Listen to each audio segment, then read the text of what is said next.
The Washington Wizards will reportedly sign Taylor Funk to a two-way contract. Is this a good move? Absolutely. And is Johnny Davis part of the future? If he is running on fumes. We're going to talk about it next on Locked On Wizards.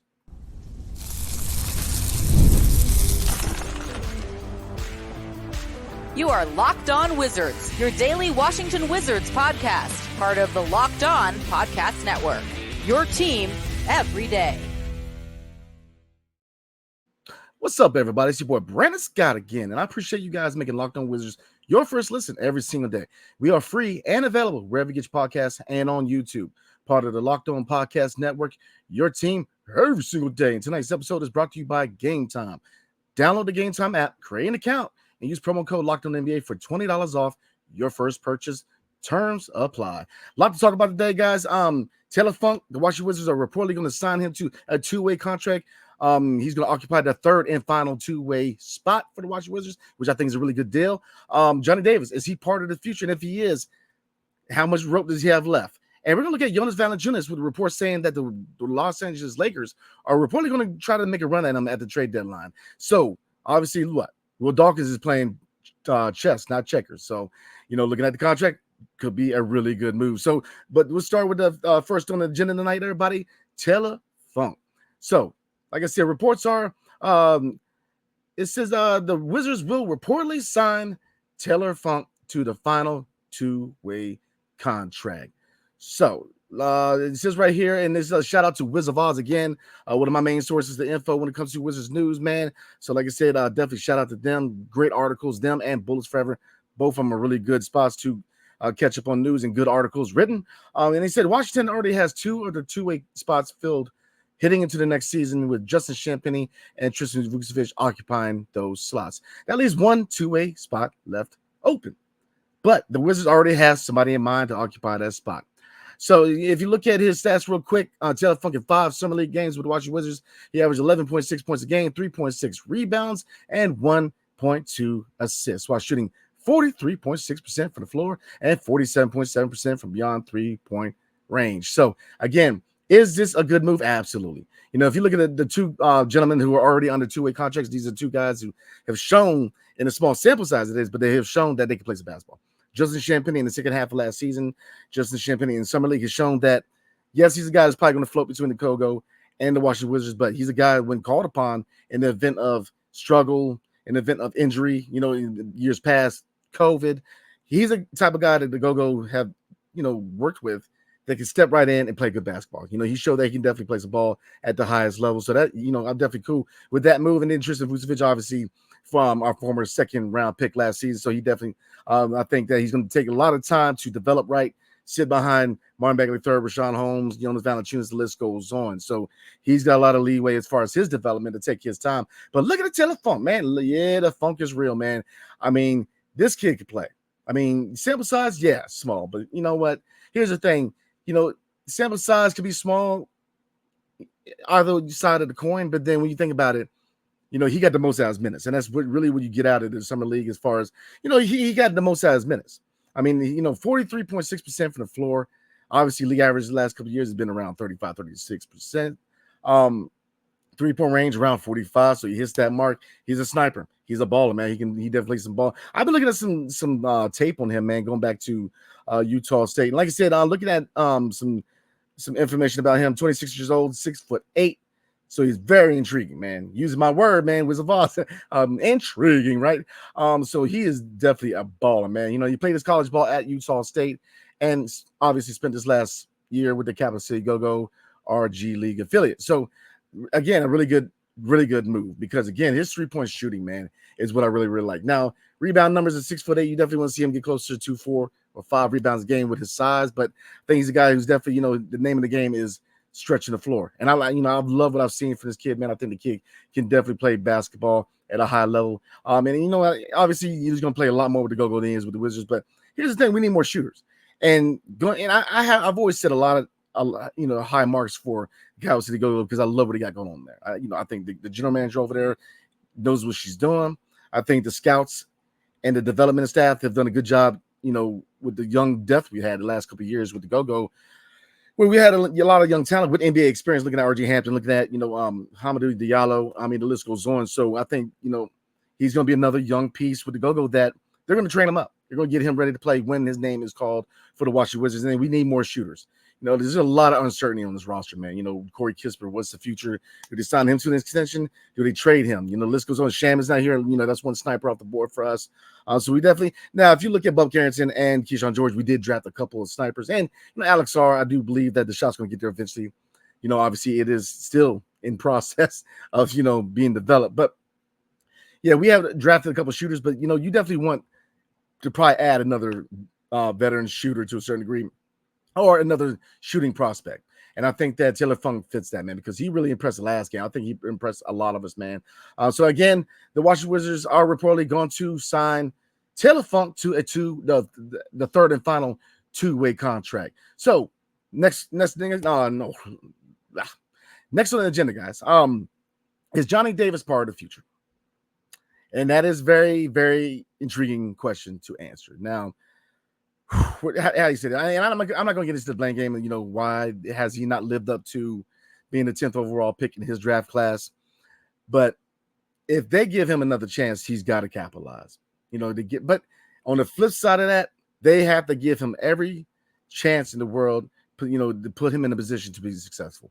If they retain him, then put him in a position to be successful. That's what I challenge the coaching staff in the front office is that if you keep Johnny around for the sake of seeing if you can help him figure it out. And I get that. I'm in a position where I kind of agree with both sides. I think that you've seen, to a certain degree, you've seen what you need to see from him, and you can, easily walk away from him. And I don't think a lot of people are going to be like, well, why did you do that? But if you keep him for the sake of trying to develop him, see if you could fix him, I see that too, because you always try to help a young guy out. This is, overall, I love what Will Dawkins has done. In his second year as general manager, he's made a lot of good moves, man. Whether free agent signings, whether his draft game's been on point, his trade game, has been mostly on point. And right now, and I honestly, guys, I really took time to think about this day, man, because I always would go back to the big question mark is always the timeline. What fits the timeline? What is the timeline? And when and right now I'm thinking that here's the thing, especially knocking my mic around. Especially looking at the Denny move, right? Obviously, at first you look at it as like, all right, he's a young player. Why would you move on from a young player? But then you look at it, every GM has, the prototypical players they want in their system. And yes, I did. I'm just going, how do I say this? I did think that Denny at one point was part of the timeline. Jordan Poole was another guy that I felt, and like I said, that could change. Jordan Poole very well could be part of the timeline. And, Sadiq Bey could be part of the timeline. And looking at Denny, maybe he just looked at it, the fact that that was his best chance of getting that second, moving back into the lottery. That was just, at the time was the best value move. And like I said, I know a lot of people were just definitely down about it. And like I said, I'm to the point where I'm steadily moving on. Like I said, I wasn't happy. I was a big, I was a fan of him. But I wasn't like a fanboy where it's like, oh my God. I definitely knew that there was a possibility that he could be traded, but the timeline is just, I think it's not so much the timeline, is that what players fits his vision. And you look at, Sadiq Bey, we got him on the cheap. If he wasn't hurt, will we have got him at that price tag? Probably not, but still a really good signing in my opinion. So like I said, a lot of moves need to be made. The vision, the true vision of the front office going forward, it has, has to be kind of unfolded, right? Because right now we're speculating a lot on the timeline, especially looking at the draft picks and certain moves made. So I think that Will Dawkins will, once he starts making these certain moves, once he starts, making the necessary moves, is, you're going to see what his vision is and who's part of that vision. But getting back to Johnny Davis, if they try to see if they can fix him, I get that. But this is his last chance, if so, man. I mean, like I said, I get both sides of the coin. I get moving on from him because I think the sample size is big enough to where you have to admit that you missed on that pick. But he's a young player who is still very, very young. He's coachable. He's shown that he has a good work ethic. He's shown that he wants to learn. He's shown that he's willing to put the work in.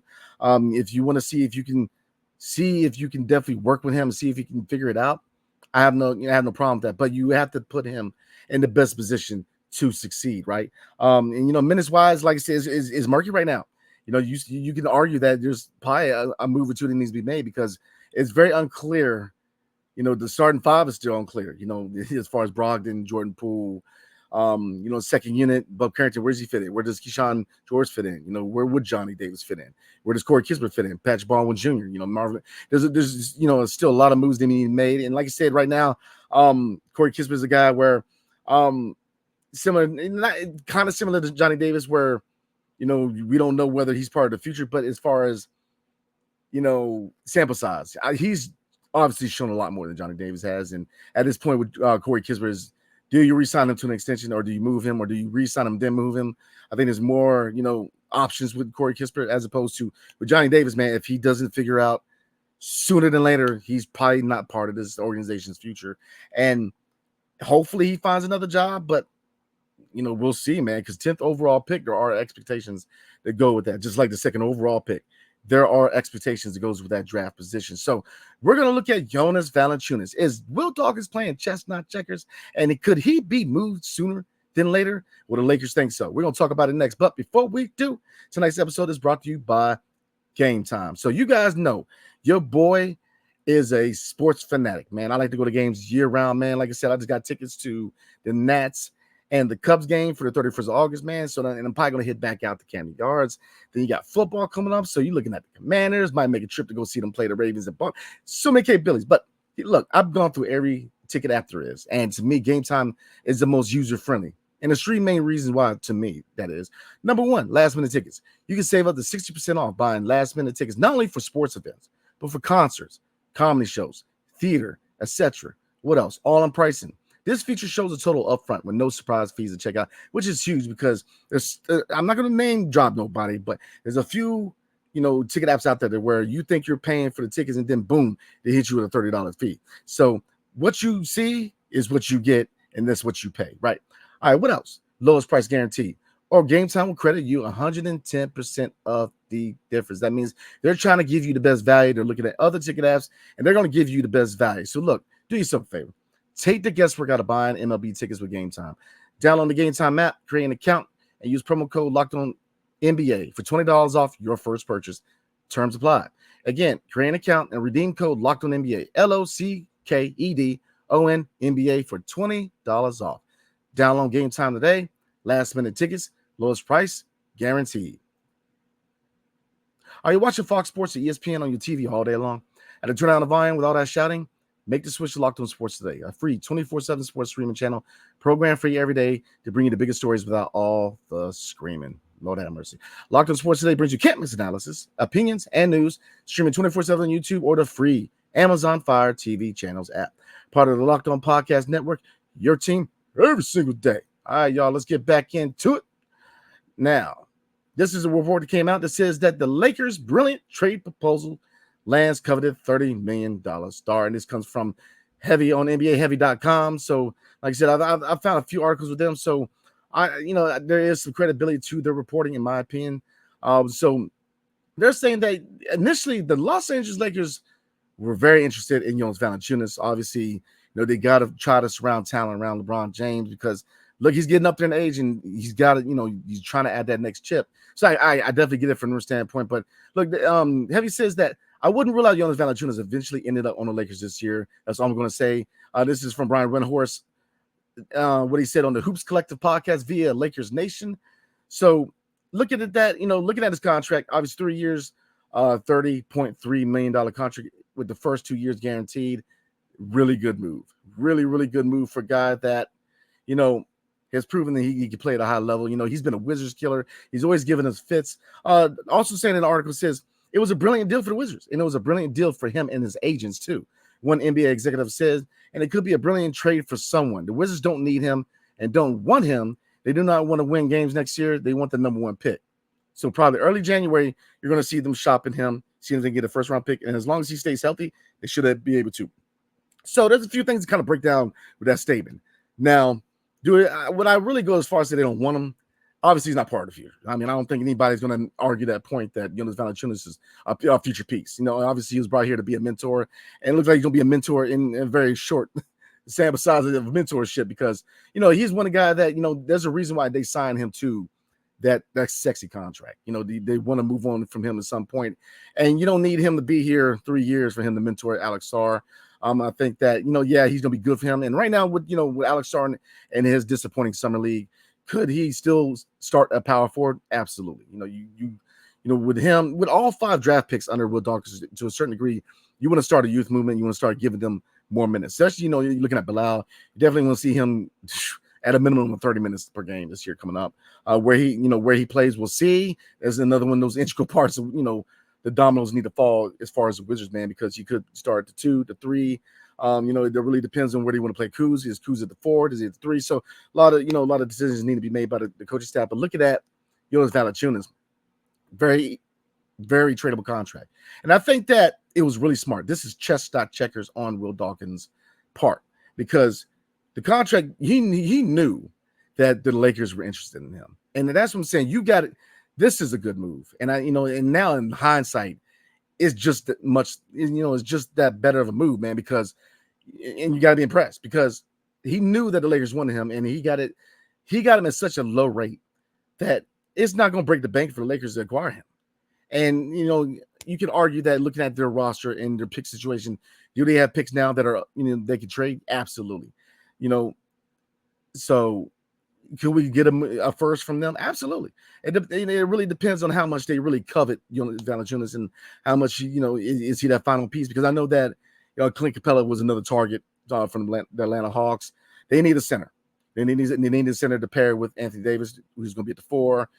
So, even though he can play the 5, but, like I said, we're talking about the Wizards here. But Jonas Valanciunas is I could definitely see them moving on.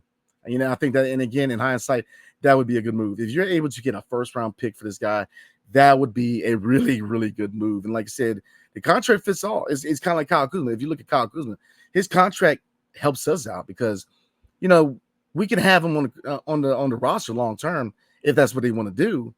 Even though a lot of us believe he's tradable, but it's not going to break the bank to keep him. But to other teams that I say it all the time, that want to add a guy like Kyle Kuzma who can score 20 plus, who can definitely be another scoring option on the starting 5, or maybe a guy off the bench, a 6 man that can definitely be that microwave score.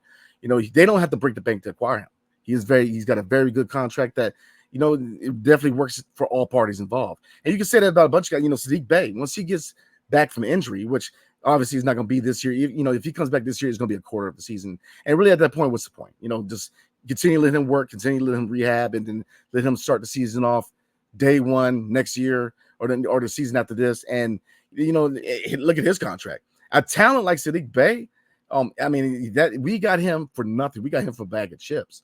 And if you're able to maximize not only on the fact that he's young, but his skill set is something that we could use here, or other teams can definitely use. So again, Will Dawkins is continuing to show that he's playing chess, not checkers, man. This is a really good move. I like the Jonas Valanciunas move from the get, but now if you look at the the intricate parts of it, man, the fact that he jumped on the market before his spring, man. He knew that teams like LA especially, was looking at him because they need that center. They need, a couple of veteran pieces to surround LeBron and AD and help him in their quest to get the next chip, man. Because again, LeBron ain't gonna be around here forever, man. The fact that he's still playing at the level that he's playing at the age he is, because we're right around the same age. I'm hoping I could, still be somewhat, I ain't nothing, as far as athletic, as far as him, man. But still, keeping the hope alive for all us old folk, man. So, So, like I said, it's definitely chess, not checkers with this move, man. I can definitely see them moving on him because, look, if you look at the center position, you got Tristan Vucevic, where, you definitely need to get him minutes. He's shown that he's ready to play. 2-way contract, I think, works in the favor of the logjam in the center position because you have Rashawn Holmes, Alex Sarr, he can play the 5, the 4, Marvin Bagley the 3rd. You got to start showcasing these guys. And if you can flip on from him, and I'm telling you right now, if they get a first-round pick for Jonas Valanciunas, then if you're not a believer of this general manager, I don't know what else it's going to take. And it's so refreshing, man, because again, when you, and like I said, I haven't been a Wizards fan as long as some people, because I know a couple of you guys in the comment section, been around since the 70s, man. And, we waited so long. We've gone through 2 eras and Gilbert Arenas. Well, really 3 if you consider the Bradley Beal era, but I don't. But, if you look at going through the Arenas era, the Wall era,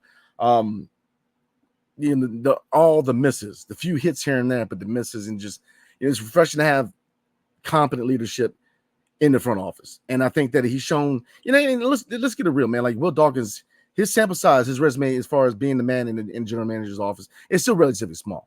For us to truly judge him and grade him, it depends on how most of these moves, how they unfold. Are we able to get value from some of these vets? The draft picks. Are we able to, or were they good draft picks? And I think, you can look at Alex Hars too early, but there's a lot of factors that need to unfold, and you really can't judge Will Dawkins by for the next 3 to 4 years, because you got to the fact that the rebuild is so long, and they're doing it, they're sticking to their guns about it. You can't really judge it till 3 to 4 years till you see a lot of these moves unfold.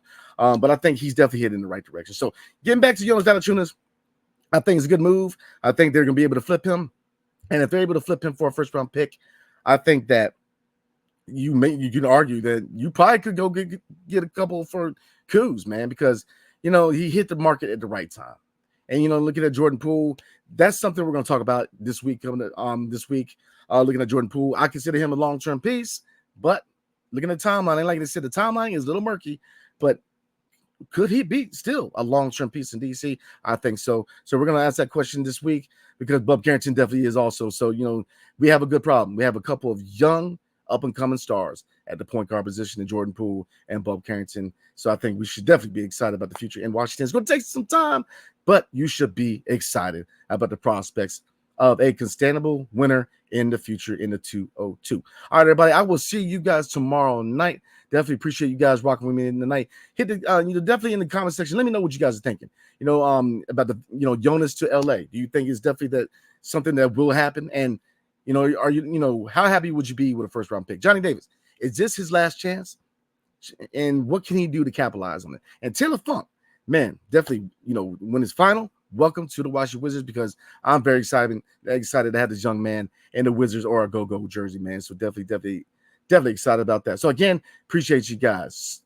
So I will. Locked On has launched the first ever national sports 24/7 streaming channel on YouTube, and now it's also available on the Amazon Fire TV and the Free Fire TV channels app. Locked On Sports Today is here for you 24/7, covering the top sports stories of the day with the local experts Locked On, plus our national shows covering every league. Find Locked On Sports Today now available on the Free Fire TV channels app. So again, appreciate you guys. I will see you guys tomorrow night. Hail to the Wizards, and peace. See you guys later. Have a good night.